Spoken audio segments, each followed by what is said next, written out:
Gracias, presidente. Vamos a hablar un poquito de los temas de la frontera sur. Hay algunos elementos análogos, pero no hay una conexión exacta entre la frontera norte y la frontera sur. En el caso de la frontera norte, sobre todo, se estaba reconociendo que en las ciudades gemelas entre Estados Unidos y México, como pueden ser Tijuana y San Diego, Ciudad Juárez y El Paso, o Matamoros y Bronzeville, hay una economía regional que cruza las líneas nacionales y que tenía que haber condiciones similares. En el caso de la frontera sur, ese parece ser el caso, la misma racionalidad en el caso de Chetumal, pero ese es ligeramente distinto en el caso de los otros municipios. Tenemos 23 municipios en la frontera sur y la motivación principal radica en la diferencia entre las condiciones que existen entre el sur del país y el resto del país. Por ejemplo, si vemos por caso de pobreza extrema, lo que van a ver es que mientras el país, de acuerdo a las cifras del Coneval, hay una pobreza de alrededor del 43.7, en la frontera sur prácticamente 2 de cada 3 mexicanos viven en una situación de pobreza. Y lo mismo pasa cuando vemos las cifras de pobreza extrema, donde prácticamente el 25% de la población en el sur se encuentra en una situación de pobreza extrema. Entonces, lo que pensamos es que tenía que haber algún mecanismo que facilitara, ayudara a detonar la actividad económica en ello, que fuera complementaria de los programas y de las inversiones que el propio gobierno ya está haciendo en la zona de la península, como puede ser el Transísmico, el Tren Maya, etcétera. Estas condiciones también, si las vemos a través de otras variables, son muy similares. Existe, si pasamos a la siguiente, existe un indicador que las Naciones Unidas llama el Índice de Desarrollo Humano, que se puede calcular exactamente a nivel de municipio. Y si vemos nosotros en estos indicadores, podrán ustedes notar que para el caso de México, cuando comparamos la frontera sur con el resto del país, este indicador es considerablemente más bajo. Este indicador se mueve entre 0 y 1 y tiene 3 variables: el ingreso, la salud y la educación. Medido por ingreso per cápita, que es como lo miden las Naciones Unidas, el ingreso per cápita anual de alguien que vive en la frontera sur en México son alrededor de 20,364 pesos, mientras que el resto del país son 32,473 pesos, es decir, en el resto del país el ciudadano promedio gana un 50% más que en la frontera sur.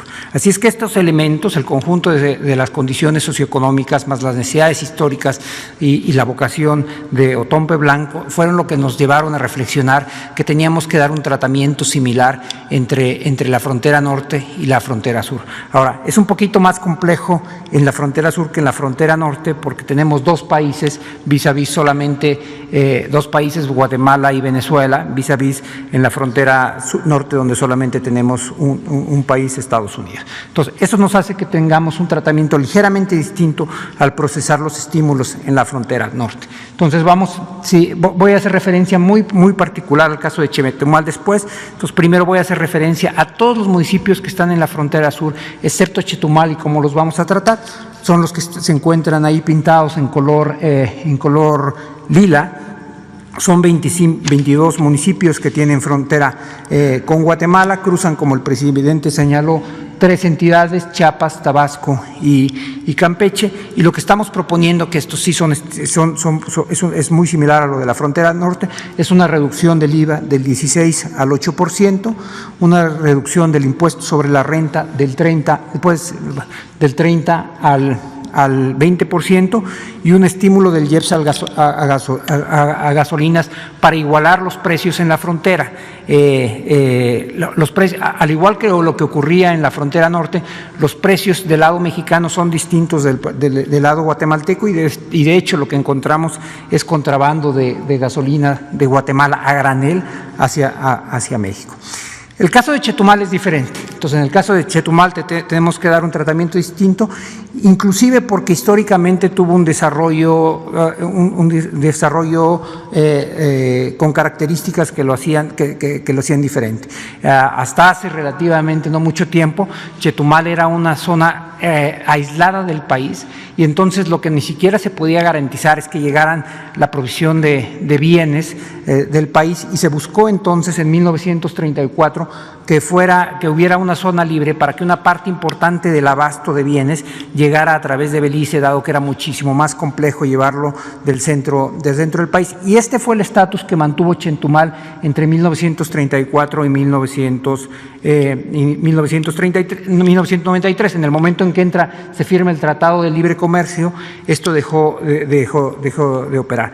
Además, si pasamos a la siguiente, se tuvo un tratamiento, aquí sí ya histórico, de IVAs diferenciados. Como ustedes saben, hay una reforma tributaria que se hizo en 1978 para entrar en vigencia en 1980, y durante los primeros 11 años de operación del IVA hubo un tratamiento diferenciado donde Chetumal tenía un IVA más pequeño.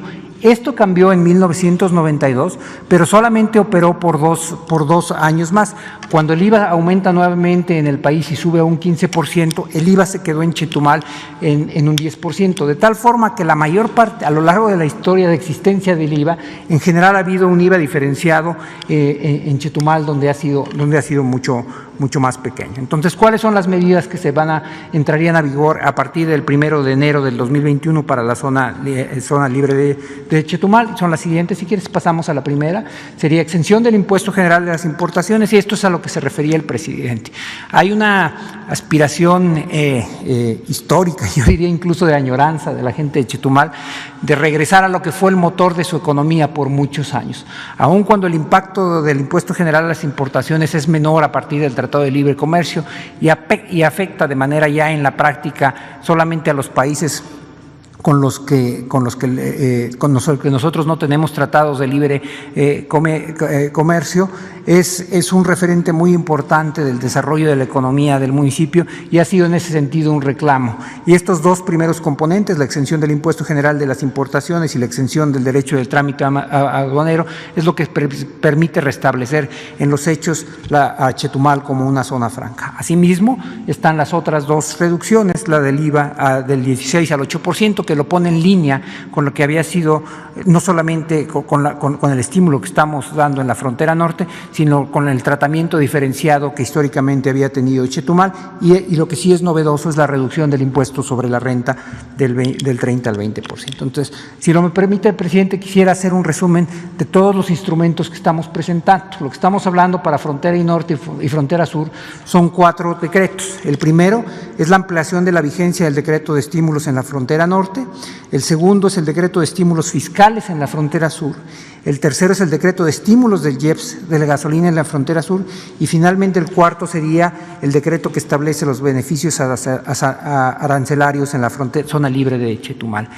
Como el presidente señaló, el decreto relativo a la frontera sur será firmado un poco más tarde esta mañana en Mexicali, y si no tiene inconveniente tal vez podríamos firmar de una vez los que tienen que ver con la frontera sur.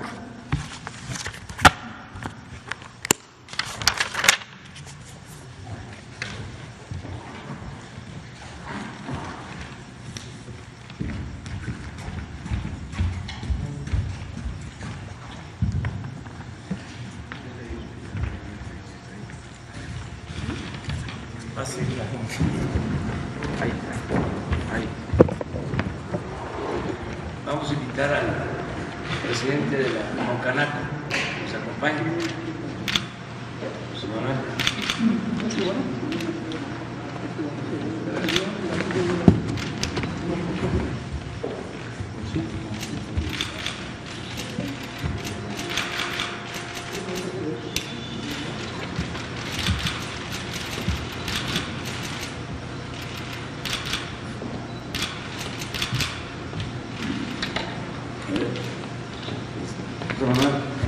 Tú eres del sureste. Península. Yes.